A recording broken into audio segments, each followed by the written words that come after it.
Rusia atacó un barco turco en Ucrania. El 12 de diciembre, Rusia lanzó una operación de represalia exhaustiva y destructiva en el Mar Negro. Los objetivos eran los dos últimos puertos que le quedaban a Ucrania, que son su salvavidas comercial y las rutas logísticas que abastecen a estos puertos. Va a explotar. Sin embargo, una vez que el humo se disipó, se hizo evidente que esta operación fue menos un éxito militar y más un desastre diplomático y un punto ciego estratégico. Misiles y drones rusos atacaron 3 barcos turcos anclados en el puerto. Hicieron estallar el barco. El barco envuelto en llamas en las imágenes era el buque Genk Terroro, propiedad de la empresa de logística turca Genk Shipping. Alcanzaron el barco. El barco se está quemando.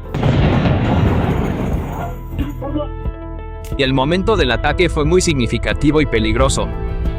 El ataque a los barcos turcos tuvo lugar en el mismo momento en que Putin le daba la mano a Erdogan en Ashgabat, enviando mensajes de cooperación. A primera vista, la maniobra de Rusia se presentó como una respuesta a los ataques de Ucrania contra Moscú. Sin embargo, la realidad sobre el terreno cuenta una historia muy diferente. El barco Genk que fue atacado no transportaba municiones militares, tanques ni vehículos blindados, sino generadores que eran vitales para la red eléctrica de Ucrania, que había colapsado debido a las condiciones invernales. Y lo que es más importante, el arma utilizada en el ataque no fue un ataque de artillería a ciegas. Fue un dron Gerand-2 136 guiado por GPS-IS. Esta tecnología significa que las coordenadas se introdujeron con antelación y el objetivo se seleccionó deliberadamente horas antes del vuelo. En otras palabras, mientras Putin se reunía con Erdogan en Ashgabat, los drones rusos tenían como objetivo barcos turcos que transportaban ayuda humanitaria. Otra prueba que demuestra que el incidente fue planeado es la huella digital del barco. El Genk había apagado su señal AIS, el sistema de identificación automática, el 11 de diciembre para ocultar su visita al puerto ucraniano. La inteligencia rusa rastreó el barco a pesar de que estaba en modo sigiloso, lo detectó atracando en el puerto y lo atacó en su momento más vulnerable. El viceprimer ministro ucraniano, Oleksiy Kuleba, confirmó que el ataque se dirigió directamente a la logística civil. Sin embargo, el hecho de que los 3 barcos dañados en los puertos ucranianos ese día resultaran ser de propiedad turca encendió las alarmas en Ankara. Estadísticamente, es casi imposible que un ataque al azar golpee únicamente a barcos turcos en pleno día. Y el sábado 13 de diciembre, la Armada ucraniana acusó a Rusia de atacar deliberadamente otro barco turco con un vehículo aéreo no tripulado. El barco Viva transportaba aceite de girasol a Egipto. Además de la tripulación, había 11 ciudadanos turcos a bordo. Según la Armada ucraniana, el ataque tuvo lugar en aguas abiertas dentro de la zona económica exclusiva de Ucrania y fuera del alcance de los sistemas de defensa aérea ucranianos. Este ataque también demuestra que el ataque del viernes no fue una coincidencia. Del mismo modo, en diplomacia no hay coincidencias, solo momentos bien calculados. En el momento del ataque, Putin y Erdogan se encontraban en Ashgabat, reunidos para el Foro Internacional de Paz y Seguridad, posando cálidamente para las cámaras. La ironía comenzaba con el propio nombre de la cumbre. El presidente Erdogan se reunió con Putin y discutieron la reducción de las tensiones en el Mar Negro, la reactivación del corredor de granos y la seguridad de los barcos civiles. Mientras Erdogan le decía claramente a Putin que no atacara los puertos y la infraestructura energética de Ucrania, el humo se elevaba desde los barcos turcos en los puertos ucranianos. Esta situación, más allá de la cortesía diplomática, fue un ataque abierto a una asociación estratégica o un evento milagrosamente coincidente. La situación era tan caótica que incluso se desató una extraña crisis cuando el primer ministro pakistaní, Shahbaz Sharif, tuvo que esperar 40 minutos para reunirse con Putin, solo para ser incluido inesperadamente en la reunión entre Erdogan y Putin. Esa extraña disposición de los asientos en las fotos. Estas imágenes resumían la visión de Rusia sobre sus aliados. Era evidente que Putin había dejado de lado el protocolo y la cortesía diplomáticos y se encontraba en un estado de ánimo tenso y distraído. Lo que Putin consideró una demostración de fuerza puso a Turquía en un difícil dilema. Sin embargo, ninguna de las opciones en este dilema sería agradable para Putin. Fue en esta atmósfera que llegó la noticia del ataque, creando un efecto de onda expansiva en los pasillos de Ankara. En un mensaje publicado tras el ataque, el Ministerio de Asuntos Exteriores de Turquía enfatizó la necesidad de suspender los ataques a la infraestructura energética y portuaria. En lenguaje diplomático, esta era la forma más educada de decir: están poniendo a prueba nuestra paciencia. El incendio del barco no es solo un fuego en la cubierta, es una chispa que cambiará fundamentalmente la percepción del riesgo en Lloyd's de Londres y en las oficinas de seguros de Estambul. La regla fundamental de la economía marítima es esta: si no hay confianza, el comercio se detiene. Este ataque desencadenó inevitablemente un aumento en la prima de riesgo de guerra en el Mar Negro, según lo dictado por la dinámica del mercado. La jugada de Putin en Odessa podría verse como un enfrentamiento militar. Sin embargo, en la mesa de estrategia, este evento conlleva el riesgo de un error fatal para la economía rusa. Porque Moscú ha olvidado que el Mar Negro no es solo un cuerpo de agua para él, sino el pulmón económico de Rusia. Y los estrechos turcos, la tráquea de ese pulmón, están actualmente bajo la soberanía de Ankara, Turquía, y son objeto de ataques con misiles y de barcos incendiados. Primero, aclaremos la magnitud del dinero y el riesgo que hay sobre la mesa. Habiendo perdido el mercado europeo tras las sanciones occidentales, Rusia transporta una porción significativa, estimada entre el 20 y el 25%, de su petróleo crudo y productos petrolíferos al mercado asiático a través del Mar Negro, lo que significa que debe pasar por los estrechos turcos. Con el Mar Báltico congelado en invierno, el Mar Negro es la única ruta de salida cálida y abierta de Rusia. Millones de barriles de petróleo pasan por esta ruta todos los días. Al atacar el barco turco, Putin en realidad corrió el riesgo de convertir la ruta utilizada por los petroleros que transportan su propio petróleo en una zona de conflicto. Si la seguridad de los barcos civiles en el Mar Negro se elimina por completo, Rusia, que depende de esta ruta para miles de millones de dólares en exportaciones de petróleo, sufrirá tanto como Ucrania, que espera generadores. La segunda capa, y la más crítica, la flota fantasma.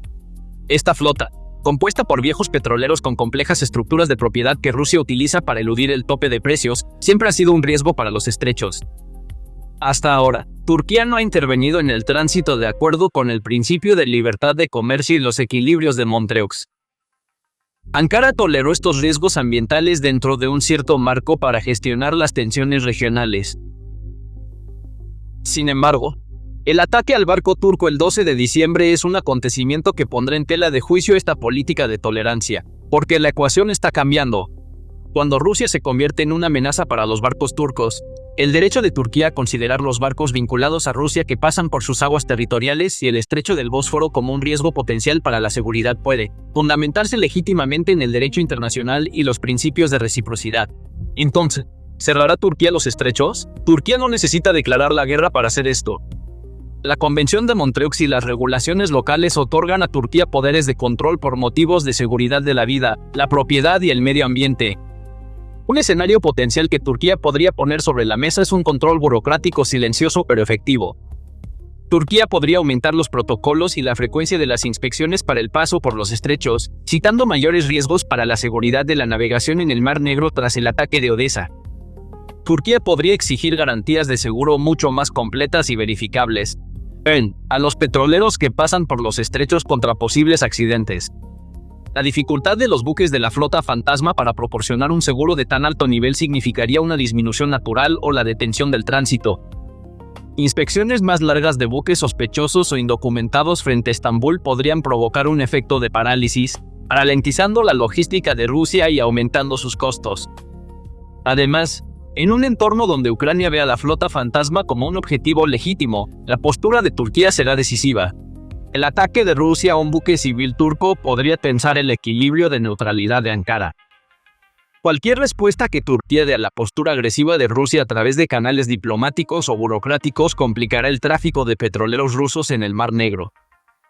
La verdadera pesadilla para Rusia no es enfrentarse a la armada turca, sino quedar atrapada en los engranajes de la burocracia turca. Con esta medida, Rusia está etiquetando efectivamente el Mar Negro como una zona de alto riesgo, amenazando no solo la logística hacia Ucrania, sino también los costos operativos de los barcos que transportan petróleo y granos desde sus propios puertos, como Novorossiysk. Porque el ecosistema marítimo está interconectado. Si los barcos civiles se queman en una cuenca, las alarmas suenan para todo el comercio en esa cuenca. Si el propietario de un barco tiene miedo de enviar su buque a Odessa, lo pensará dos veces antes de enviarlo a un puerto ruso al otro lado del mismo mar. Así, mientras Putin busca estrangular a Ucrania, está convirtiendo el Mar Negro en un campo minado psicológico para los buques comerciales, y el riesgo de que estas minas disparen los costos de sus propios buques de exportación aumenta día a día. Para los propietarios y operadores de barcos, entrar en los puertos ucranianos ya no es un riesgo comercial, se ha convertido en un suicidio financiero. Las compañías de seguros han llegado al punto de congelar pólizas o aumentar las primas del 5 al 10% del valor del barco, diciendo que si Rusia está atacando incluso barcos de propiedad turca, nadie está a salvo. Al convertir el Mar Negro en una zona no asegurable, Rusia no solo ha cortado la ayuda a Ucrania, sino que también ha ahuyentado a los barcos que transportan petróleo y granos desde sus propios puertos, como Novorossiysk, porque el ecosistema marítimo está interconectado. Si un barco se quema en un puerto, las primas se disparan en todo el mar. Si el propietario de un barco no envía su buque a Odessa, también dudará en enviarlo a un puerto ruso al otro lado del mismo mar. Mientras Putin buscaba estrangular a Ucrania, convirtió el Mar Negro en un campo minado para los buques comerciales, y estas minas ahora están a punto de explotar bajo sus propios barcos de exportación. Y el punto de quiebre logístico más crítico, la posición de la flota mercante turca. Después del 28 de noviembre, algunos de los mayores actores logísticos de la región suspendieron o ralentizaron sus operaciones debido al aumento de los riesgos de seguridad. Ahora, el hecho de que se apunte a barcos pertenecientes a actores activos sobre el terreno, como Genk Shipping, es un punto de quiebre que podría agotar la paciencia de esperar y ver del sector. El escenario más fuerte sobre la mesa es la posibilidad de que la flota mercante turca se retire gradualmente de la ruta ucraniana y de la arriesgada ruta del norte, del Mar Negro, o que minimice los viajes actualizando su análisis de riesgos después de este ataque. Rusia cree que ha aislado a Ucrania por mar, estrangulándola con una táctica de estrangulamiento. Sin embargo, pasa por alto una realidad enorme. Una parte significativa de los petroleros y las redes logísticas que transportan el crudo y los productos rusos a los mercados mundiales están controlados por empresas griegas y turcas, ya sean de su propiedad o operadas por ellas. Cuando un buque de un naviero turco es alcanzado, se sienta un precedente disuasorio para otros navieros.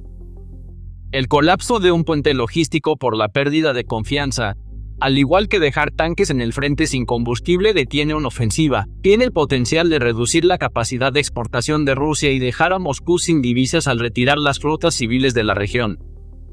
Esto es un efecto dominó, y está claro que la primera ficha ha caído en los muelles de Odessa. Putin pudo haber pensado que estaba mostrando músculo al atacar un buque perteneciente al país con cuyo líder estrechó la mano en Ashgabat. Pero en realidad, ha puesto la vena yugular de su propia economía bajo el bisturí de Turquía. Esta jugada es el mayor error que Rusia ha cometido en el tablero del ajedrez diplomático. Turquía ya no necesita disparar una sola bala para detener a Rusia. Una sola firma es suficiente. Una sola enmienda a la Convención de los Estrechos, un solo decreto podría eliminar miles de millones de dólares del presupuesto de Rusia cada mes. El barco turco que ardía en Odessa puede haber sido extinguido, pero ese fuego ahora se ha extendido a Ankara, amenazando con quemar los ingresos petroleros de Rusia, y Ankara no se apresurará a extinguir este fuego. La promesa de seguridad de Putin se ha convertido ahora en pánico, una espiral de caos, incapaz de proteger siquiera sus propias rutas comerciales, golpeando en cambio a los buques de países que considera aliados. La asfixia logística ya no es una teoría, sino una válvula en manos de Turquía. Moscú intentó forzar la apertura de esta válvula, pero todo lo que hizo fue volver en su contra la fuerza que la sostenía. Cuando vean petroleros rusos esperando en el Bósforo en los próximos días, recuerden que no solo están esperando su turno para pasar, sino que en realidad están haciendo fila para el colapso económico del Kremlin. Porque el misil disparado esa noche puede haber hundido un barco, pero también aniquiló el futuro de Rusia en el Mar Negro. La guerra ya no está solo en las líneas del frente. Está en las pólizas de seguro, en los registros de paso por los estrechos y dentro de los barriles de petróleo. Y en este frente, Rusia está indefensa. Entonces, ¿qué opinan sobre esto? Por favor, compartan sus opiniones en los comentarios. Para mantenerse actualizados sobre nuevos videos, suscríbase a nuestro canal y no olvide activar las notificaciones. Gracias por elegirnos.